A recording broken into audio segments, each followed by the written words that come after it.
بسم الله الرحمن الرحيم عن عمران بن حسين رضي الله تعالى عنه قال رسول الله صلى الله تعالى عليه وسلم النذر نذران فما كان من نذر في طاعة الله فذلك لله وفيه الوفاء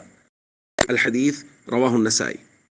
نبی کریم صلی اللہ علیہ وسلم نے ارشاد فرمایا، نذر دو قسم کی ہوتی ہے، پس جو شخص نظر مانے اللہ کی اطاعت و فرما برداری کے متعلق، یہ اللہ کے یہاں معتبر ہے اور اس کو پورا کرنا لازم ہے۔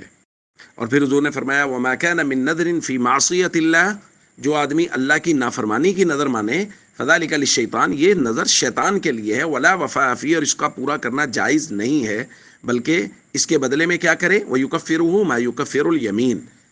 جو قسم کا کفارہ ہے وہ کفارہ ادا کرے۔ دوستو، ہم نظر کے متعلق بات کر رہے ہیں، اس میں ایک اہم مسئلہ یہ سمجھ لیجئے کہ اگر کوئی آدمی صرف نیت کر رہا ہے نظر کی، یعنی الفاظ زبان سے کوئی نہیں بول رہا، صرف سوچ رہا ہے، نیت کر رہا ہے کہ اگر مریض ٹھیک ہو گیا یا میرا فلاں کام ہو گیا تو میں 10,000 روپے صدقہ کروں گا، 10 روزے رکھوں گا، صرف دل ہی دل میں سوچ رہا ہے، زبان سے کوئی لفظ نہیں بول رہا، تو پھر اس پر نظر اور منت نہیں ہے، اس کے احکام لاگو نہیں ہوں گے۔ نظر اور منت کے احکام اسی صورت میں لاگو ہوں گے جب یہ زبان سے لفظ ادا کرے گا، زبان سے بولے گا۔ اور دوسری بات، زبان سے یا تو نظر کا لفظ بولے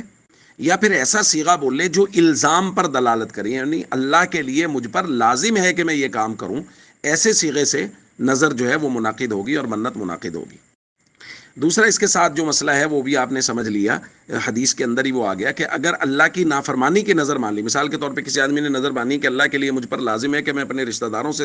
کلام نہیں کروں گا یا 10 دن کلام نہیں کروں گا، تو یہ نافرمانی کی نظر ہے، اس نظر کو ختم کرنا لازم ہے اور اس کے بدلے میں قسم کا کفارہ ادا کرے گا۔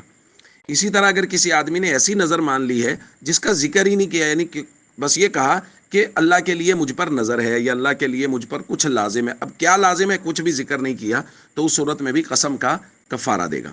اسی طرح اگر کوئی آدمی ایسی چیز کی نظر مان لیتا ہے جو اس کے بس میں نہیں ہے، انسان کے بس میں ہی نہیں ہے وہ کام، مثال کے طور پہ کوئی